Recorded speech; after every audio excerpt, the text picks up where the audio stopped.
Please consider supporting Black Women United YEG for the protection and advancement of black women and girls in Alberta. You can learn more about them at bwunited.ca.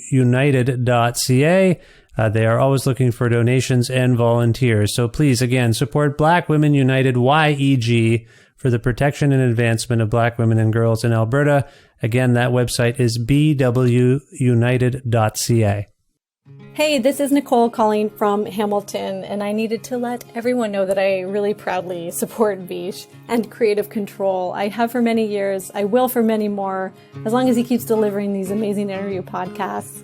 When you hear one of Vish's interviews, you think he's known this guest for years, they're good friends, but the truth is he approaches every interview, whether it's sort of up-and-coming indie artists or established icons or like famous, intimidating comedians with a really deep, genuine curiosity, as though he's never met this person, and the same really warm candor, as though he's known them forever.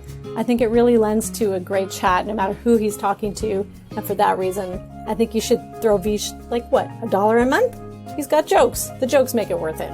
Support Creative Control on Patreon. To make your flexible monthly donation to Creative Control, please visit patreon.com/Creative Control today. I'm Vish's wife, and remember, when you name a dog Janet or Timothy, you are dragging humanity down just a little bit.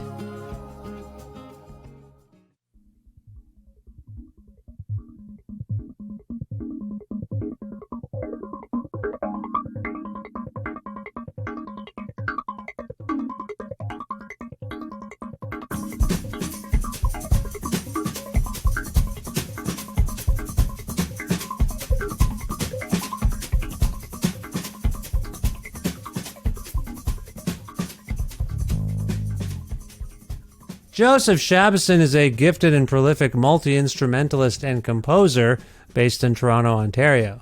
Known for his work in bands like The War on Drugs, Destroyer, Diana, and with artists like Andre Etier and Nicholas Krgovich, among others, Shabason is also an esteemed solo artist whose discography often delves into ambient, groove, jazz, and pop structures. His latest release is a concept album of sorts called Welcome to Hell, which is an abstract rescoring of the music featured in the influential 1996 skateboarding video of the same name. Welcome to Hell was released by Telephone Explosion and Western Vinyl on October 20th, 2023, and so Joseph returned to this show to discuss things like woodpeckers and hawks, how he got into skateboarding and skate videos, the virtues of failure, how skating relates to free improvisation in jazz and punk, the remarkable look and sound of 90s skate videos, reclaiming public spaces, celebrating skate legends including Ed Templeton, bail sections that are really, really hard to watch, what the mainstreaming of skating via skate parks and the Olympics might mean for the sport, tour dates, other future plans, and much more. A part of the Entertainment One Network with the support of listeners like you who follow and subscribe to this donor-driven podcast and spread the word about it, and make flexible monthly donations at patreon.com/Creative Control. That is the primary source of revenue for all the work that I put into this show. It is a modest Patreon, but it's a strong Patreon. I thank everyone who has managed to support this show with a flexible monthly donation at our Patreon page. Thank you so much. With additional support from Blackbird Music, a wonderful record store with bricks and mortar locations in Edmonton and Calgary, Alberta. And you know what? They've got a website. It's blackbird.ca. You go there and you want Welcome to Hell by Joseph Shabason. You just type all that stuff in to their search box, and if they've got it, they'll get it to you. They'll ship it right to your house if you can't make it in to one of their stores. So learn more about Blackbird at blackbird.ca. Plus in-kind support from Pizza Trocadero, The Bookshelf, and Planet Bean Coffee, respectively, in Guelph, Ontario, and Grandad's Donuts in Hamilton, Ontario. This is episode 811 of Creative Control, featuring the lovely and talented Joseph Shabason, with your host, me, Vish Khanna.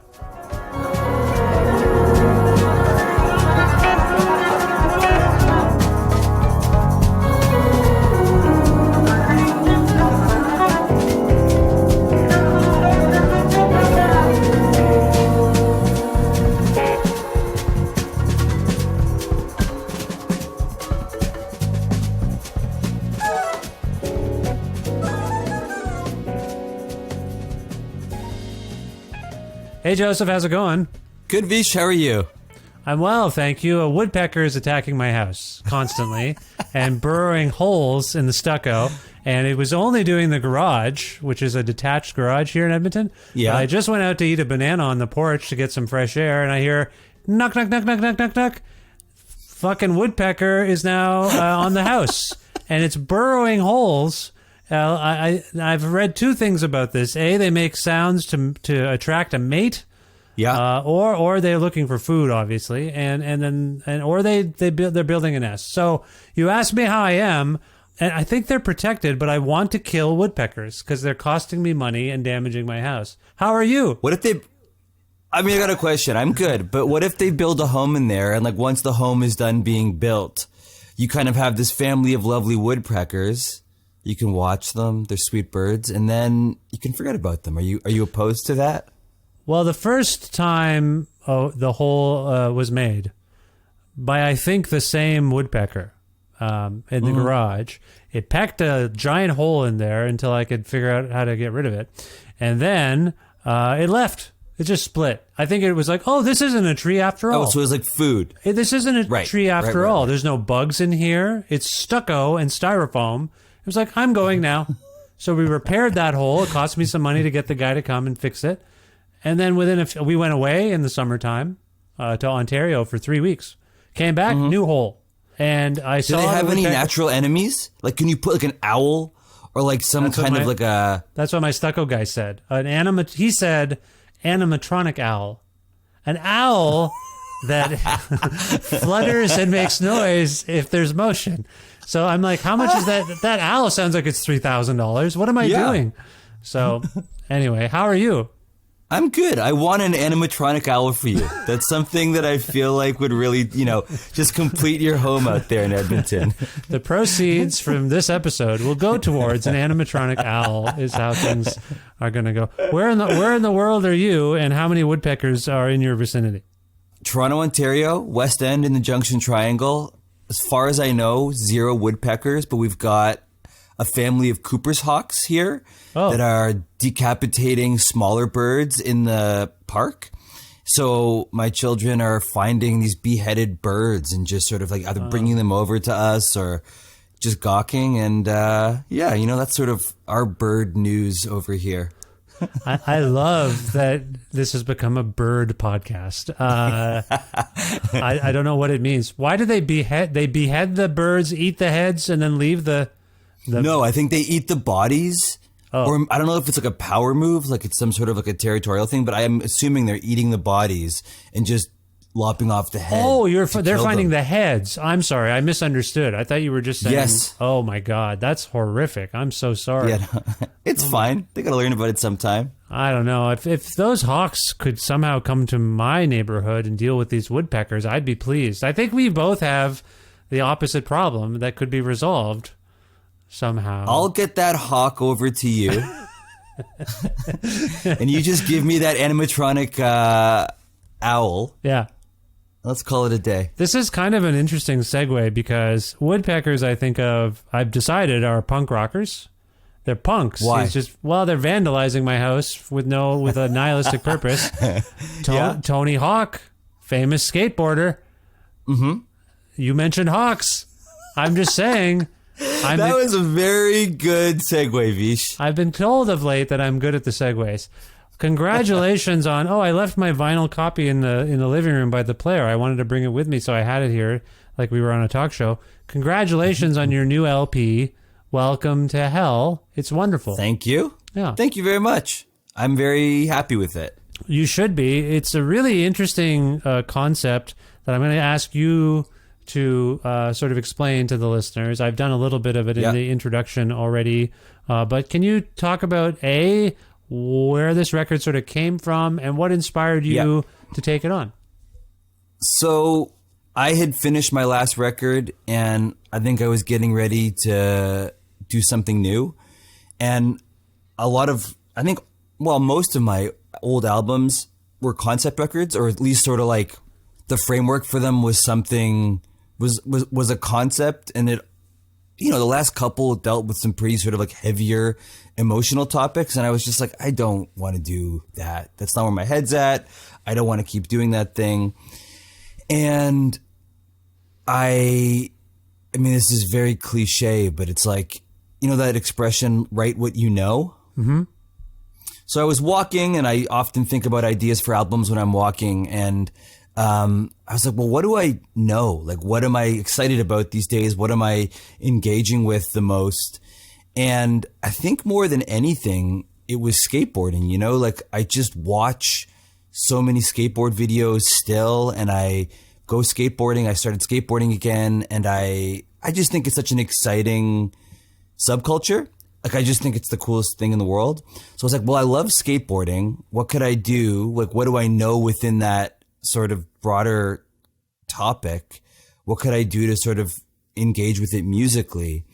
And then I thought about the video that I know better than any other video in skateboarding, which is Welcome to Hell. Like, when I was a kid, I'd sort of like my peak being enamored with the sport when I was, I guess I would have been about, how old was I? In 1996, I was 14.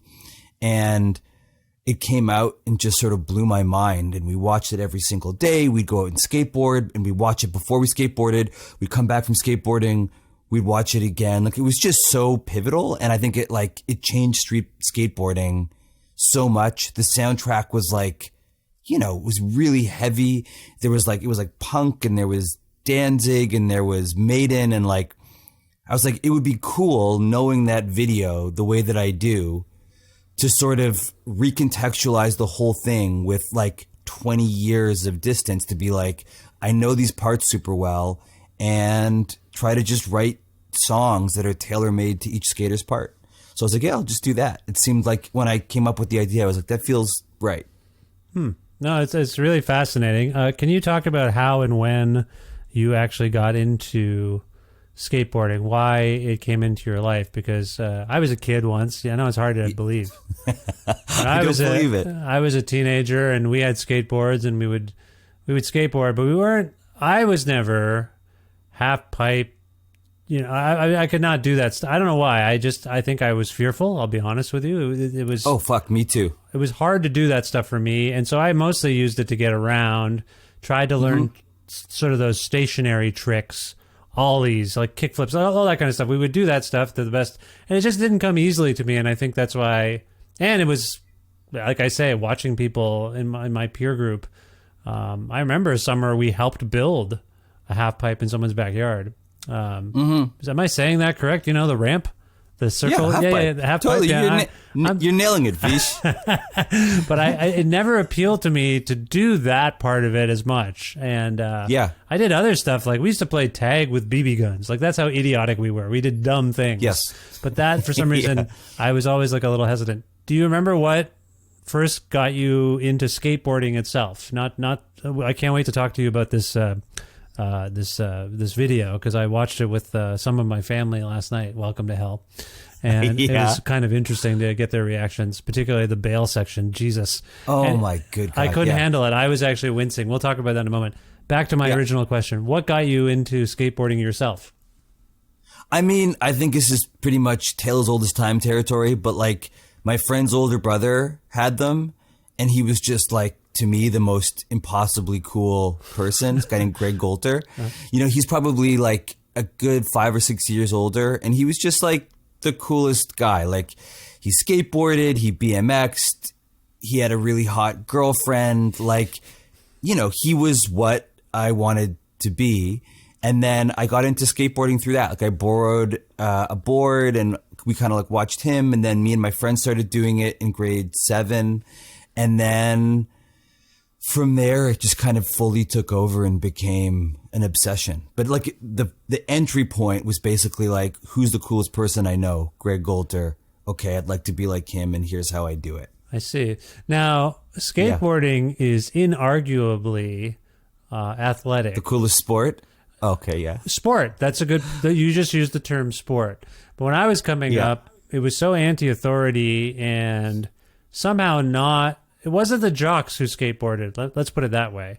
The jocks did their thing, but it really did have like a punk rock anti-authority kind of aspect to it. I wonder if that part of beyond Greg, who sounds like a cool guy, I wish he was here. Beyond him seeming cool, were you into other sports? Did you view it as like an expression of athleticism per se? That's a good question. I wasn't playing other sports. Like I played soccer and stuff when I was younger, but I think what appealed to me about skateboarding is that I didn't really have to consider anybody else. Like it was very much me versus myself. And like, I don't know about you, but I didn't excel at team sports at all. But with skateboarding, like, even though it was ultimately like a solitary endeavor, you had this group of friends who were with you who were all like pushing each other constantly. So if you saw someone land something, you were going to work doubly hard to do that same thing. So like it was very much about like being with your homies, skating, having a good time, and like everyone doing it together. But at the end of the day, it was also just about how much work you're willing to put in yourself. Like there's this Werner Herzog thing that Andre actually showed me. Andre Etier, just for those wondering. Yes. Yeah. Sorry, Andre Etier. Yeah.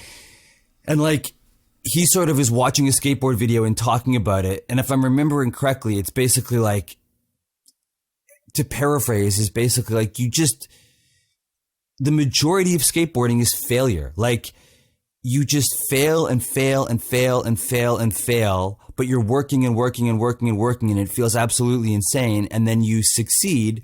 And that moment of success, even though it's like so, it's just momentary and fleeting, I don't know, like there's sort of like this beauty in that, in the constant failure to get to this one moment of success. And I feel like that's sort of what skateboarding was. Like no matter how many tricks you didn't land, when you did land that trick, like the sort of elation that you would feel was pretty incredible. And then you just kept working and working, and like you get hurt and it would, like it kind of just, I feel like not to get too existential about it, but I feel like a lot of the sort of bigger life lessons in my life, or some of them anyways, I learned through skateboarding. Yeah. No, that's really well put. And that's in my kind of interpretation of what skating is all about.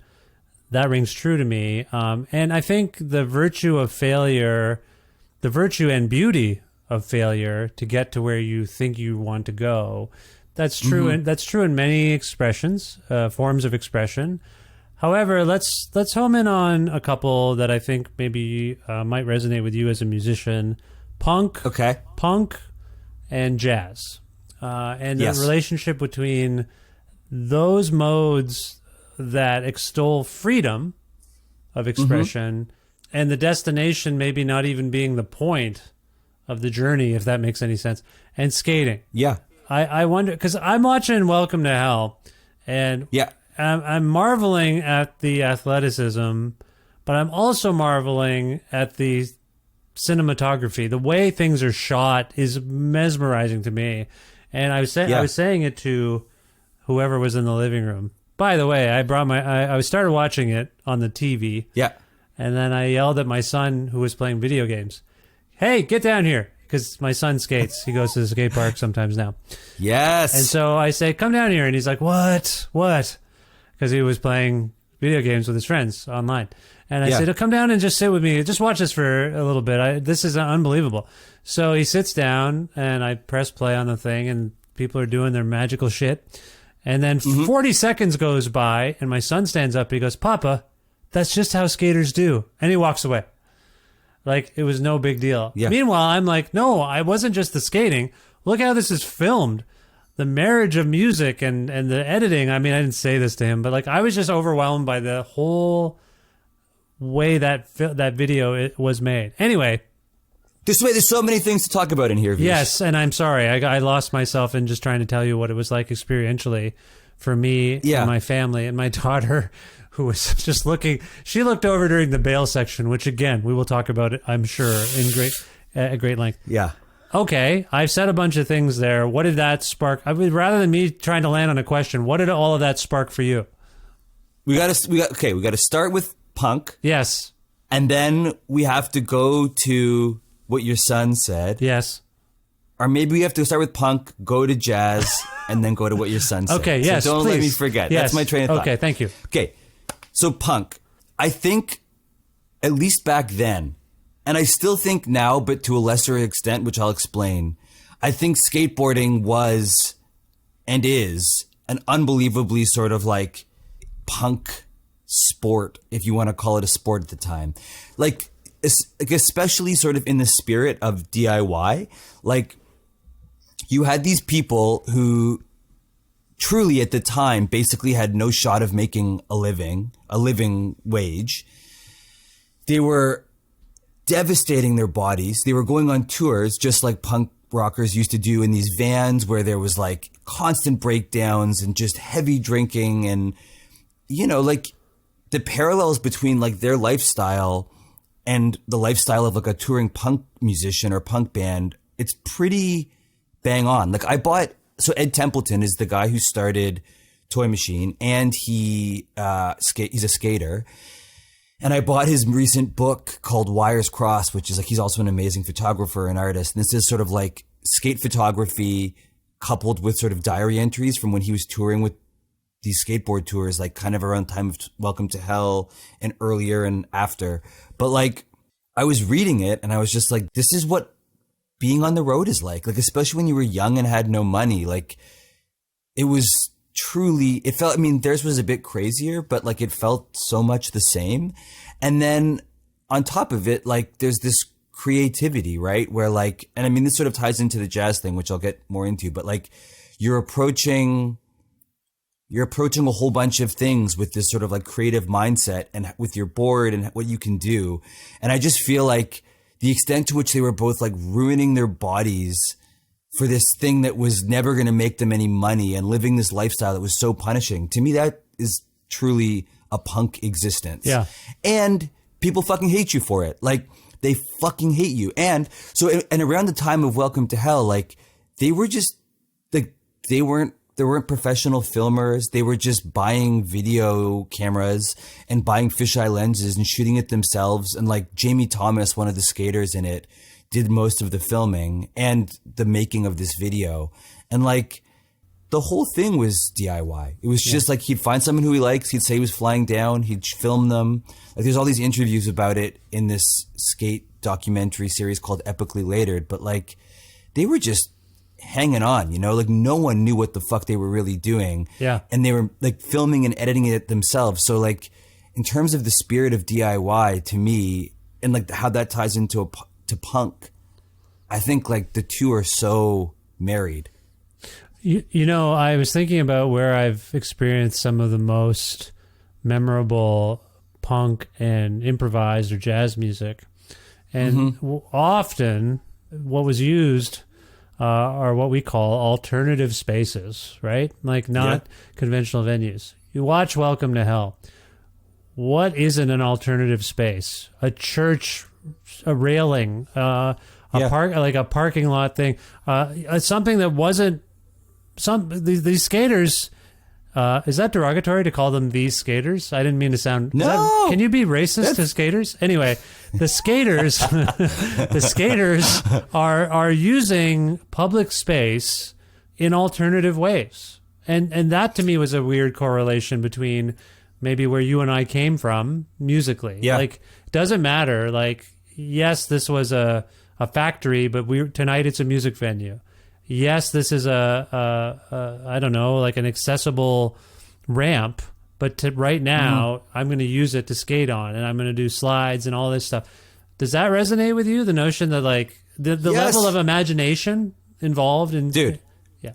100%. You're speaking my language. Yeah. Like, I think about this all the time where like if I'm driving on a highway and I see an industrial park off to the side, like skateboarding has forever changed the way I view architecture in a cityscape. And it's like, I'm always looking for rails. I'm always looking for ledges. I'm always looking for sets of stairs or like manual pads or whatever. And like the way they're able to see the world and what they're able to kind of extract from otherwise like absolutely mundane landscapes and how they're able to then sort of like use them in different creative ways is, I mean, I don't know. I think it's magical. Like it's really a reimagining of, like the world and the cities and the places that we live into like an infinitely more creative space than they were originally designed for. And I think that's amazing. And I would also say too, like you're talking about like alternative spaces and going to shows when we were younger. Like, do you remember in the 90s when you go to a show and there would always be a guy who had like tubs, like Tupperware tubs full of CDs, and he was like the sort of punk distro dude?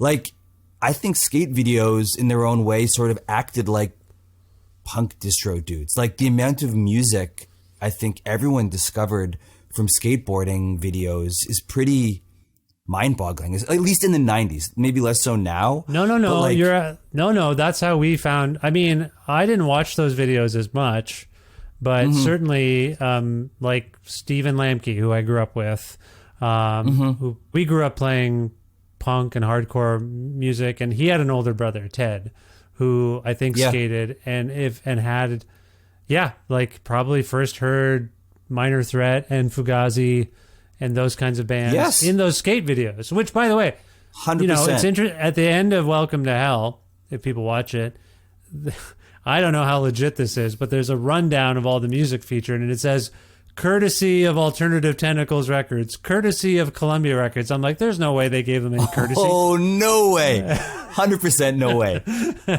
They're citing all the music, which is nice, but they do the official legalese, and I'm like, there's no way they asked Pink Floyd if they could play. Absolute bullshit.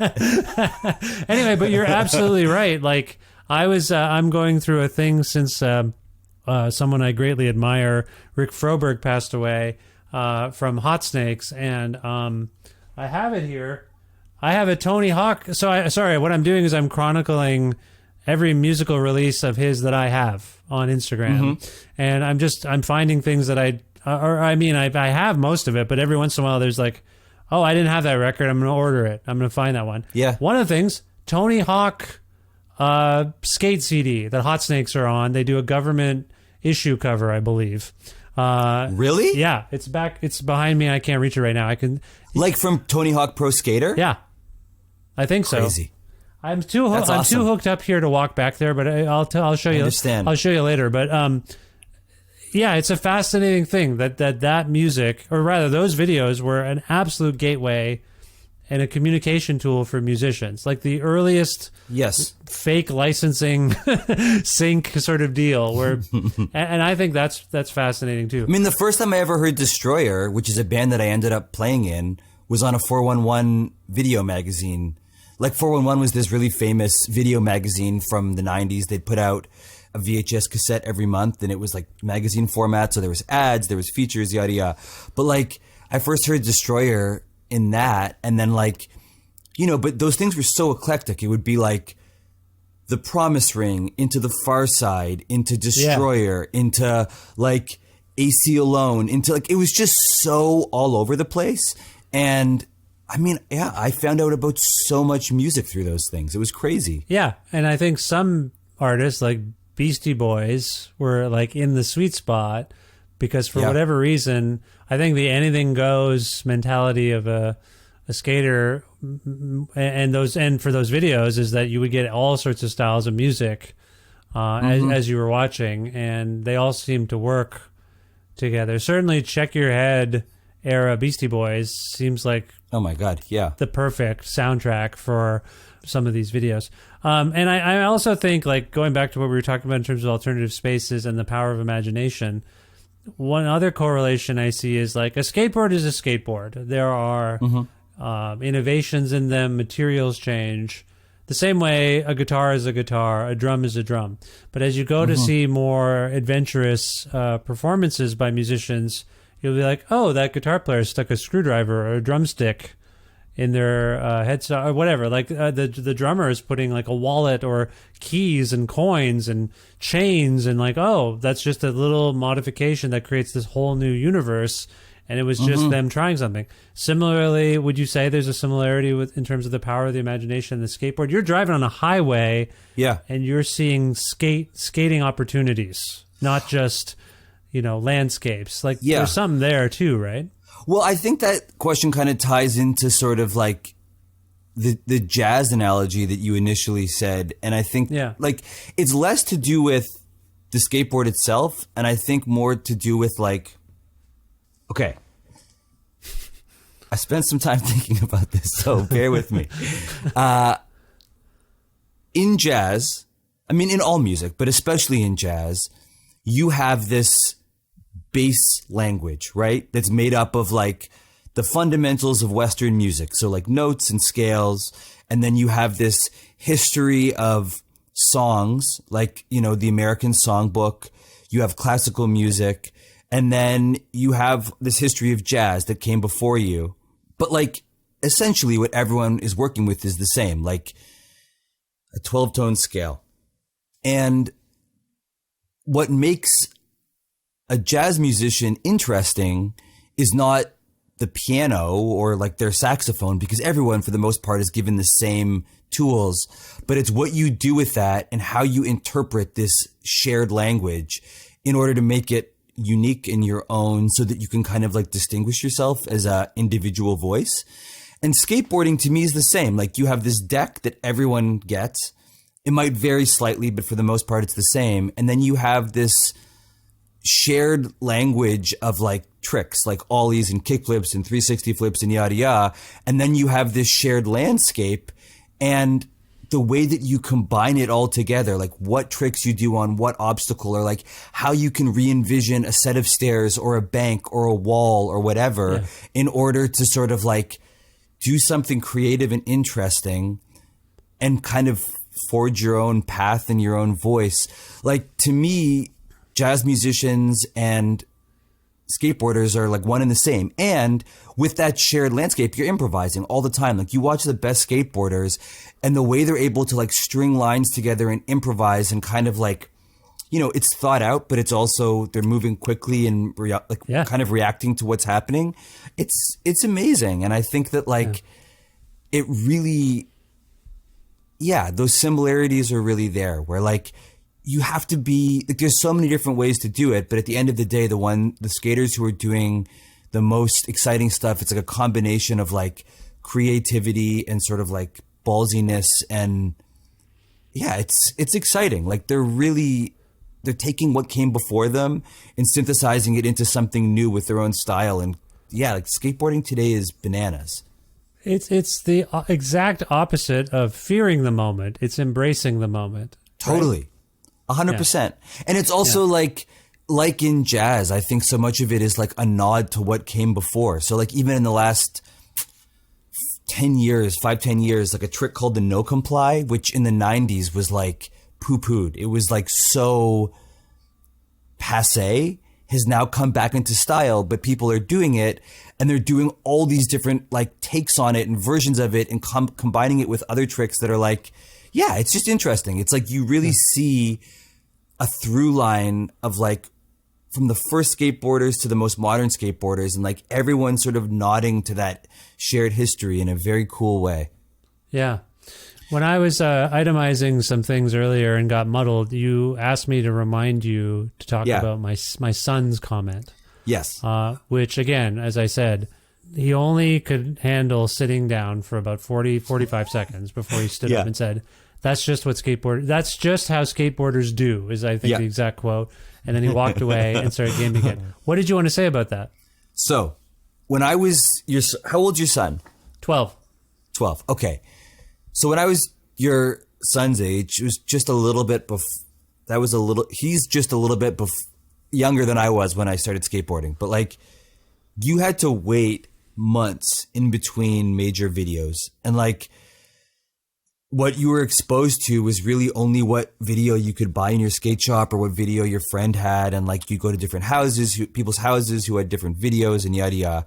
But like, you know, like, everything kind of felt special, and a video like Welcome to Hell was extra special because like what you saw in that video kind of changed street skating so monumentally that like, you know, it was a mind melter. But what your son has access to and where skateboarding is now is like, I mean, with Instagram, and like I would say half of my Instagram is skateboarding in terms of like accounts that I follow. like you see people progressing in real time, and like video parts still come out, but like people are posting stuff constantly. So like you're just inundated with the most demented skateboarding. It's like people who grew up playing Tony Hawk's Pro Skater, when you'd see like flip in, flip out stuff, and you'd think like, that's crazy. Like that can never happen in real life. All of the kids who grew up playing that, you know, but from when they were really little, they're all doing that. Like like how far things have gone is so nuts. So your son is watching all of this. So like watching Welcome to Hell, I'm sure he thought it was pretty basic shit. Like, yeah, and that's a good point. The media landscape has changed. So my thing, that's a really excellent point.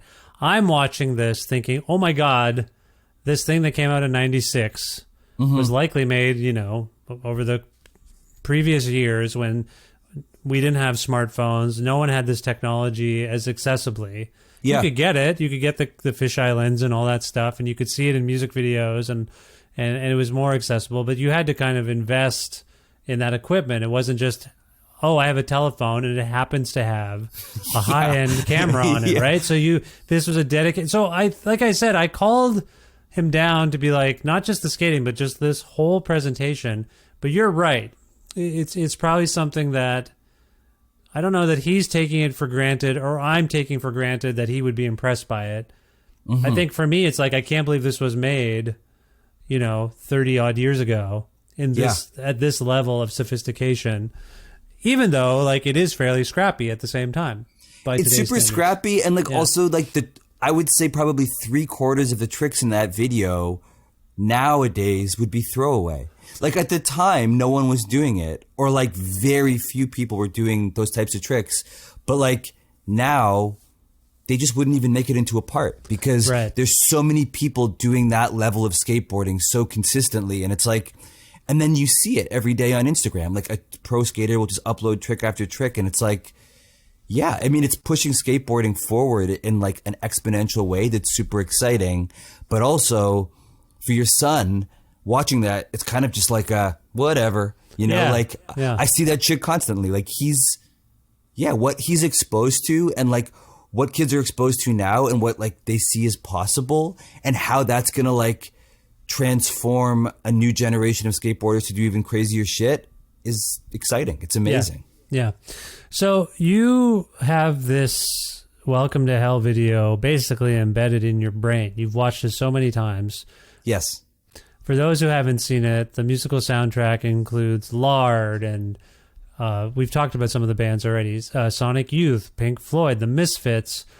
Yeah. You come up with this notion that I want to do something with this video to recontextualize it. I noticed the runtime of your album is longer than the video, so it's not a kind of Wizard of Oz, Dark Side of the Moon situation necessarily. But can you talk, and the music on your record, I can't say that it sounds anything like anything that's being played as a soundtrack for Welcome to Hell. Talk about how you approach the notion of paying tribute to the experience of watching and listening to Welcome to Hell, but making your own sort of score for it, if you will. I feel like I'm saying the wrong thing. Is it a score? Is it a score? Like, how do you characterize what you've done in relation to That's a good question. In relation to what the video actually is and the music on it? It's a score. It's a score. Yeah. Okay. It's a score, but like it's loose. I'm trying to think of how do I even explain it. Like, I am lucky in that I have a studio in my backyard and I have a big projector. So I would get people to come over and play to the video parts. And then I would have ideas that I had written on my own as well. And I'd write them while watching the video. And I kind of wanted to view it as like a big picture thing, like not trying to, because like if you watch the video, nothing's like edited to music. So like there was no inherent tempo to the way the clips were edited. Yeah. So I was like, well, if they didn't edit it, me trying to write music based on these insane edits that have no time signature related to them is going to sound completely fucked. So I may as well go broad strokes. So I wrote these songs that sort of like, they felt like they were true to the skater's style, or maybe even acted as like a weird counterpoint to the skater's style. And then I'd pull the screen down and I'd get people to just play along. And the songs would sort of like get fleshed out. And then the song started with skaters in mind, but I didn't want to limit them to the length of the skateboarders' parts because they were also short. I wanted the songs to kind of like run their course. So once everything was done, I then plopped the songs like in a session to the video and edited them together in a way that made the most sense, if that makes sense. It does make sense. So for those who haven't seen it, and I hope I'll link to the YouTube thing I found so that people can watch it for themselves. As you're saying, Welcome to Hell is organized in such a way that it's sort of like profile segments. Yes. Of individual skaters. And then you have done the sort of a similar thing. Yeah. Is it sort of? Is that an appropriate way of saying what you've done to kind of emulate it? It's not completely... You've titled some of the pieces after some of the skaters and people involved, right? Yes. But not all of them.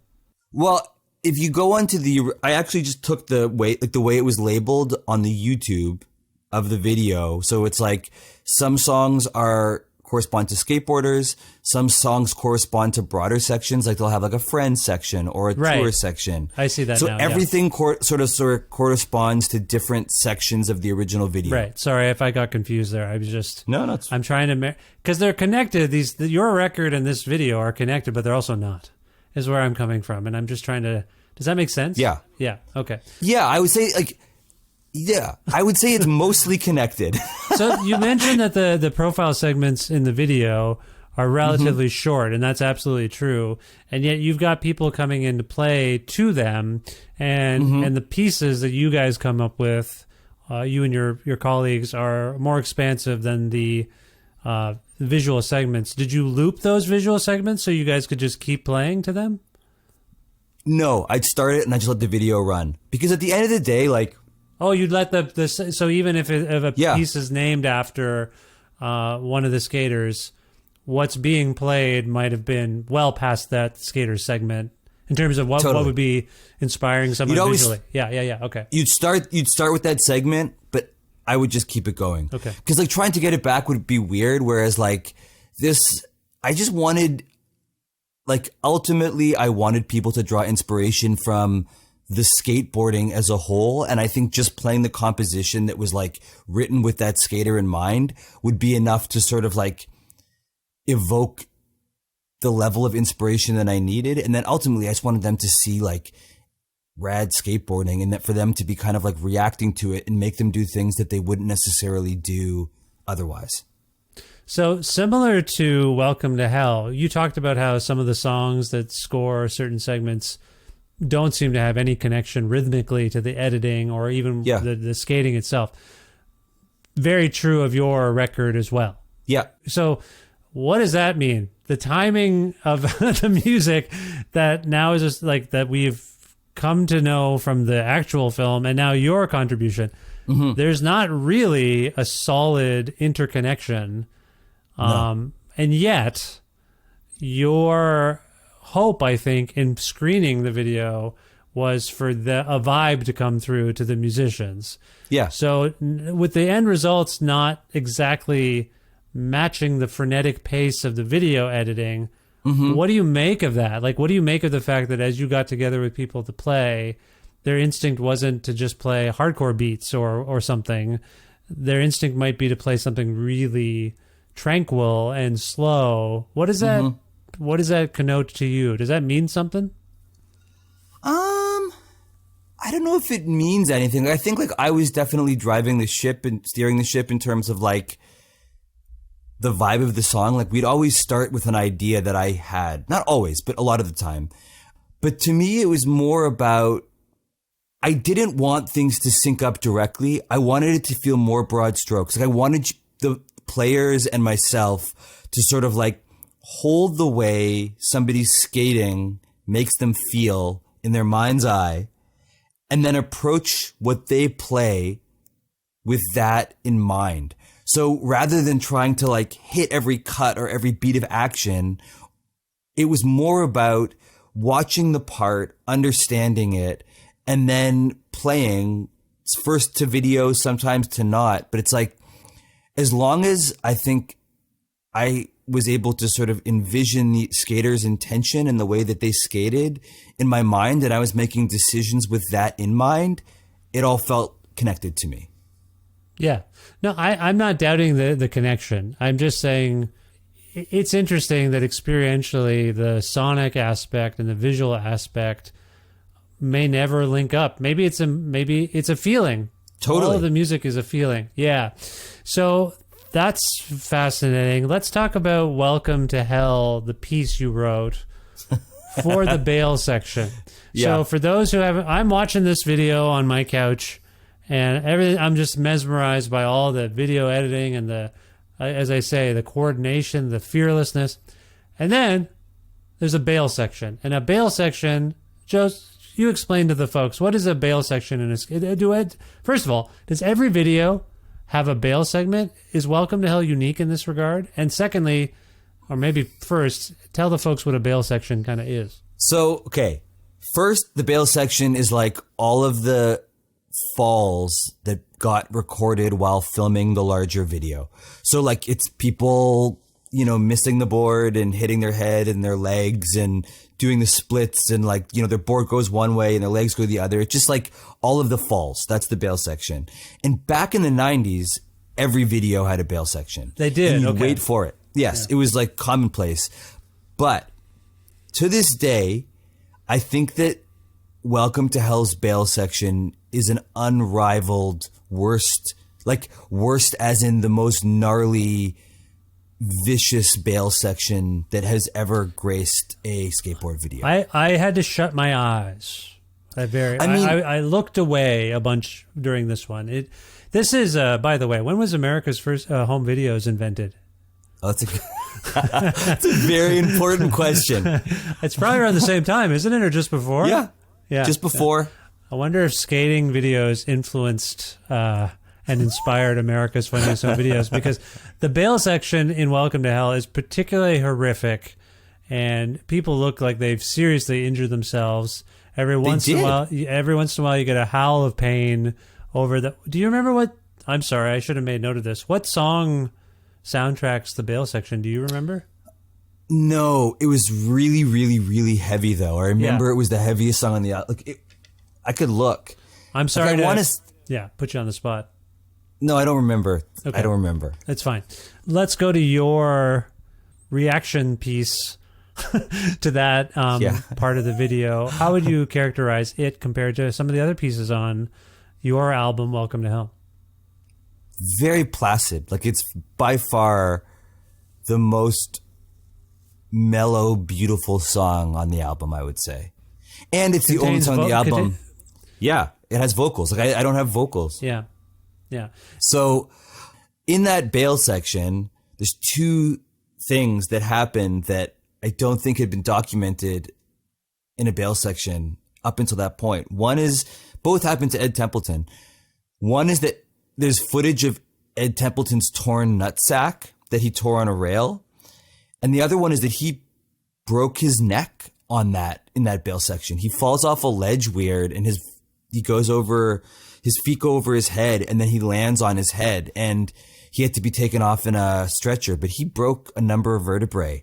And I think when I was younger, I was like howling with laughter, and like you were saying like, oh, but like I would enjoy it.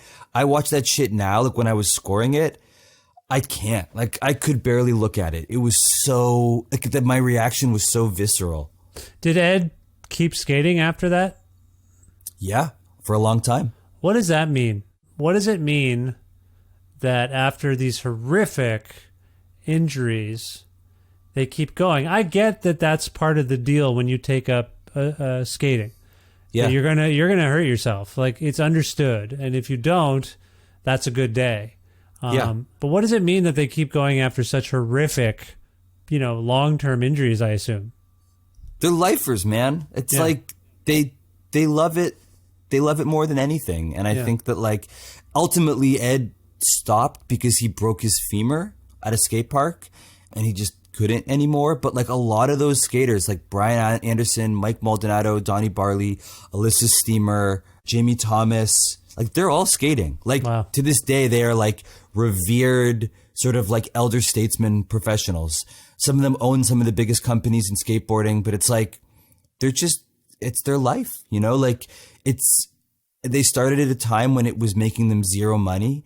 And now they're at a point when they can actually make a living. But like, you know, they're doing it, like, and they'll never not do it. It's fucking inspiring. I love it. Well, when I heard your record and got to Welcome to Hell, the title track, if you will. Yeah. I realized it was an anomaly.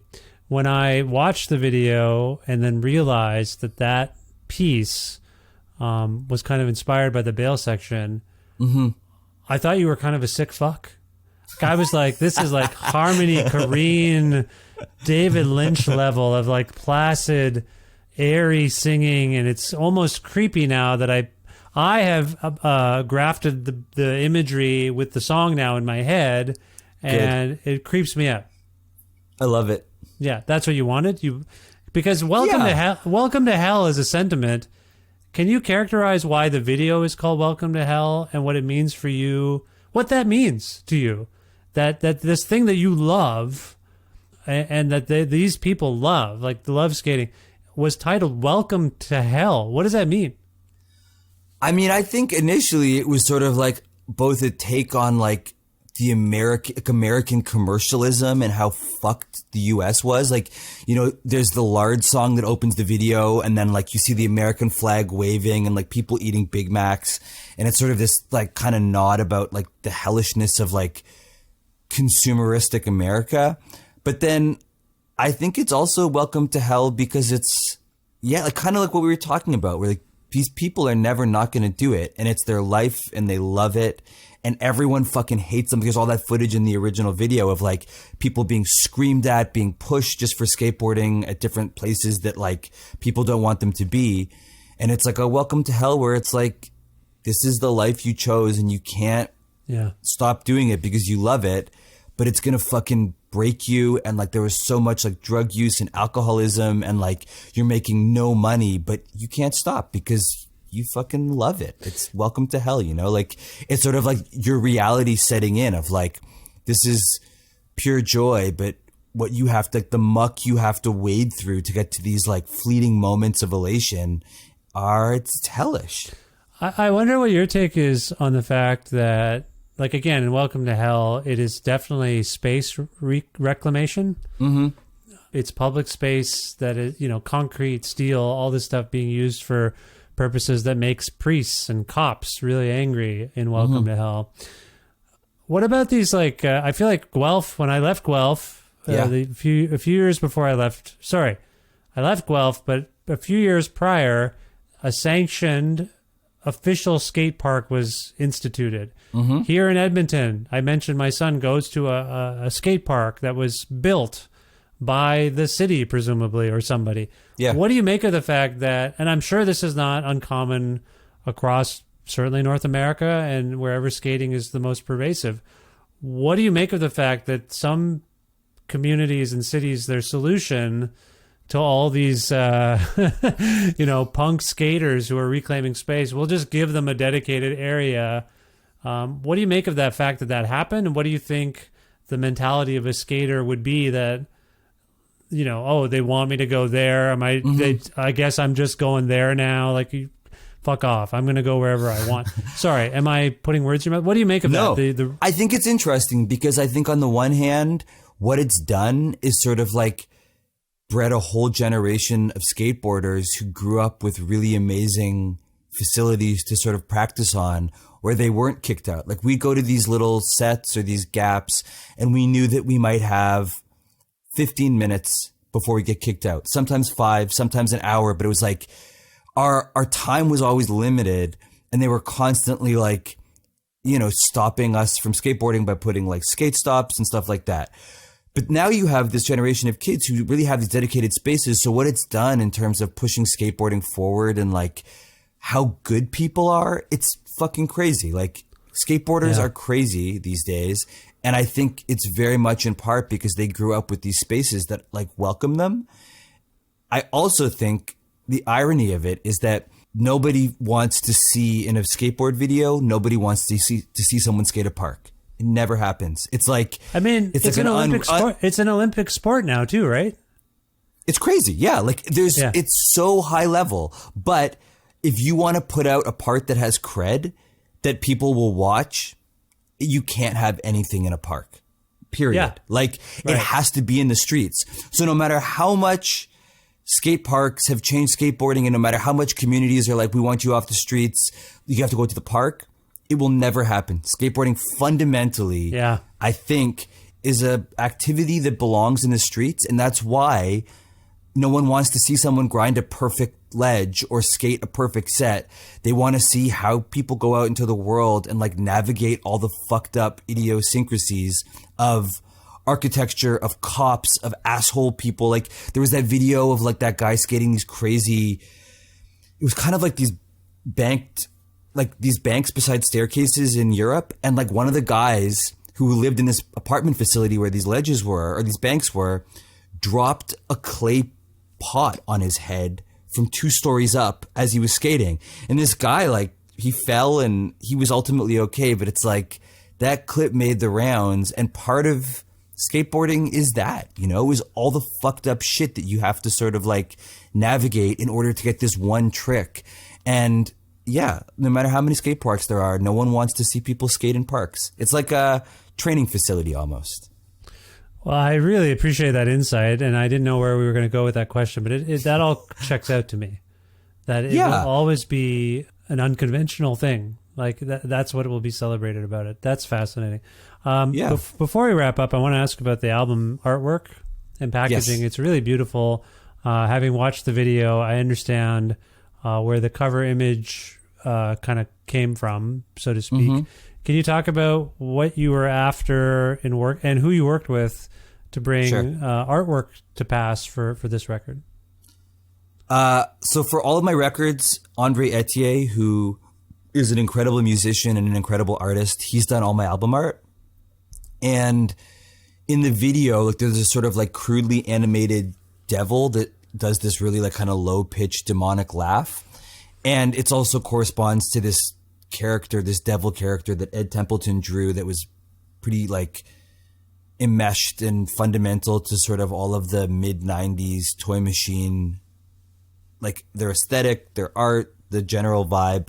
So I asked Andre to do his riff on the Toy Machine devil, and like he sent me the album art. It was his first try. It was just like, it was instantly perfect. Yeah. And then he ended up sending me the second one, which was this sort of like older devil that I was like, oh, that's perfect too. But it's almost like a nod in my mind. It's a nod to the fact that everyone who grew up watching this video is now over 40. So like, it's the original young kind of youthful devil, and then the old dog devil on the back. And then the sleeve. So one thing I will say is that I realized really early on that if I was going to release this video, I would need to get Ed's permission to do it, because I couldn't just put it on YouTube, because Toy Machine has the right to the video, and it would get taken down instantly. It would get flagged and taken down. So I messaged Ed Templeton on Instagram, who, like, you know, dude is properly one of my all-time heroes. Incredible artist, incredible skateboarder, incredible photographer, like all around punk rock legend. And I said, you know, I'm doing this thing. Can I use the footage? And he wrote back the next day, and like from a cold Insta message, and was like, yeah, sounds cool. Like, feel free. And, not only did he let me use it, but he contributed album art. So the inner sleeve is one of his drawings. Amazing. And like, yeah, for somebody who grew up with Ed Templeton's skateboard art being like, you know, I had multiple shirts with it on it. He was just so iconic. To have him contribute that and also be generous enough to let me use the video footage, like, yeah, it was pretty special. That's amazing, first of all. Secondly, do you know, have you sent him the record? Has he heard it? He's heard it. Yeah, he's been sharing it on Instagram, which is also crazy. Oh, nice. Like all of the singles he's been sharing as well. And like, yeah, you know, is it something that he would listen to on his own? I don't think so. Like, he strikes me as somebody who's like a pretty dyed-in-the-wool punker. But like, he really appreciated it and wrote back being like, I love my song. It's so awesome. It's a great nod to the Sonic Youth song. Like, he gets it. And he was so super supportive, which is like, if nothing else happened with this album other than him interacting with it in that way, I would feel happy. So like, you know, it was very much a childhood dream realized. Oh, that's fascinating, and as someone who knows you and considers you a friend, I'm happy for you. That's great. Thanks, Vish. I appreciate that. Yeah. So you mentioned some of the concepts that you've been working on in previous releases. I think almost all of them are some sort of personal reflection or totally pondering personal relationships, family, those sorts of things. This is the time of life you're at, too. You're getting to that point where you're going to start to look back a little bit. Do you have a sense yet of what you're working on next? No. I mean, I'm working on a whole whack of collaborations. I'm making a record with my pal Tom Gill, who's on this record, and Marker Starling. And it's all of Chris's songs. Like, Chris is Marker Starling, for those people who don't know. But it's Chris's songs. Chris has been on the show, too, just for people if they want to look back on that. He's truly like a musical legend, Canadian songwriting legend. And, you know, but he has a very distinct sound, which is Wurlitzer and drum machine. And with this album, I was like, yeah, I'd love to work with you. And we're doing it as a collab. But I was like, only if we do a total departure from what you have been doing in the past. And we totally reframe it. So it's been so great. Like, the songs are incredible. And so far, we're all very excited. So I've been doing that. I'm doing another album with Nick Kurgovich, and then a whole bunch of other collaborations with different people. So for my own stuff, I truly have no idea. Okay. All right. But no, I appreciate that. I know you keep yourself busy. Any other future plans? Or as we're speaking, I think you're going on, I think by the time this airs, or is posted, I should say, you will be back already, but you're going on a tour. Is that correct? Yeah, going on a tour of the States, playing in a couple of saunas, which is really exciting. Somehow those gigs kind of fell into my lap, where I'm playing at these places that are like half venue, half sauna, which is great because clubs are frustrating and impersonal. Yeah. And one thing I would say, if you will allow me, is obviously a huge shout out to every musician on this record who helped make it. Couldn't have done it without them. But also a neat fact about the album, or at least the video part of the album, is that the original multi-track didn't exist. So you can't have a skateboard video without skateboard noises, but in order to take out the original music, I had to get rid of all the skateboard noises because I only had the master, essentially. Okay. So my friends Drew and Quinn sound designed every single skateboard noise in the video that is going to be the companion to the actual record. So every like push, pop, roll, grind, slide was painstakingly sound designed for the entire thing, which I want to say thank you for, because they just did an amazing job. And yeah, it really makes it for me. No, this is lovely. It's a lovely, and it's a large group of people that participated on this record. So that's great to hear too. Okay, well, if people want to learn more about you and Welcome to Hell, maybe obtaining it physically, as I have a copy, they should be more like me. I think we can all agree that people should be more like me generally. Always, yes. Where would you like to direct them on the internet? Bandcamp, I think, is probably the best place to do it. I mean, it's on all the streamers, but if you want to buy the physical vinyl, I would say go to your local record shop or go to Bandcamp, and it'll be delivered to your house. And it's out on Telephone Explosion, right? Telephone Explosion and Western Vinyl. Western Vinyl. Okay, perfect. Now, if we can go out on a piece from Welcome to Hell, I wonder if you can choose one for us and tell us why it came to mind. Okay. That's it. Let's go out on Welcome to Hell. I think it's... Well, no. I take it back. There's a song called Donnie Barley / Zero Skateboards. Yeah. Or maybe it's Zero / Donnie Barley. Yeah. And I think that's a good one because it feels so spacious and slow and weird and acts as such a juxtaposition to like how aggressive the skateboarding is for both of those sections. And I think that's a good entry point, is just to sort of imagine the most aggressive skateboarding you could possibly imagine and then listen to that music, and that'll give you an interesting sense of what the album's all about. I love the record. It gets me. There's certain things. Sometimes it reminds me of like Dilla or something. Like I get a head nod. Like it's involuntary. I think there's some really nice grooves and nice playing Vish. on this record. Yeah, I really like the feel of it. So I'm happy to go out on that. So this is 0 / Donnie Barley and Welcome to Hell by Joseph Shabason. Joseph, always a pleasure to have you on the show. I hope you enjoyed yourself. I really did. Thank you, Vish. Your questions were bang on. No problem. And best of luck, and I hope we talk soon. Absolutely. Bye.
Always a pleasure to have Joseph Shabason on the show. I don't know why I started to slow down there, but it happened, and I'm going to go with that.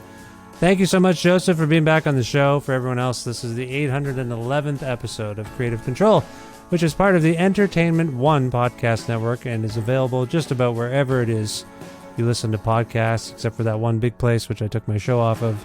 You know the story, maybe you don't. But if you're looking for it on that one place, you're like, what the... There's other places. I've linked to a bunch of them on my website and other places, so find it there if you can. Also, speaking of my website, if you can't find an episode of this show that you're looking for, like I was trying to say there or something, or if you want to learn more about me and sign up for my monthly newsletter, please visit vishkhanna.com. That's where all the info about me and my show is. That's what I meant to say there. You can also like Creative Control on Facebook if you so desire. You can also follow the show on Twitter at vishcreative. Or you can follow me on Twitter and on Instagram at Vishkhanna. I'm also on Blue Sky and Threads, and I always stumble at this. I'm on most of the things. Just look up Vishkhanna on them, and if it seems to be me, it's probably me. I shouldn't say that because I did get impersonated recently. Please don't impersonate me on social media. Thank you. Also, please go to patreon.com/creativecontrol to make a flexible monthly donation to sustain this podcast and all the work I put into it. $6 American or more a month grants you access to some exclusive content, including receiving episodes a bit earlier than everybody else. And if you're interested in receiving a Creative Control t-shirt, message me on Patreon and I'll get you one while supplies last. It means a lot that you support the show financially if you're able to. So thanks for doing that if you can at our Patreon. I also want to thank the wonderful Alberta record store Blackbird Music. They have locations, physical locations, in Calgary and Edmonton, Alberta. But you can also order things directly from their website at blackbird.ca, so please check that out. Also want to thank Pizza Trocadero, The Bookshelf, and Planet Bean Coffee in Guelph, Ontario, and Granddad's Donuts in Hamilton, Ontario, for their in-kind support for this show. Also want to thank my friend Jim Guthrie for letting me use some music he has written and recorded and then gives to me that I can use on the show. You can learn more about Jim at jimguthrie.org. And finally, thank you so much for listening to this entire episode with Joseph Shabason. If you're unfamiliar with Joseph, you can tell he's a really lovely guy and a thoughtful guy, and I hope you'll check out his music. If you are new to me and a huge fan of Joseph's, because presumably you're related to him, thank you for listening to this episode. I hope you'll tell your friends about Creative Control, subscribe to the show, follow the show, and just spread the word if you can. All right, I will talk to you very soon. Be well. Bye for now.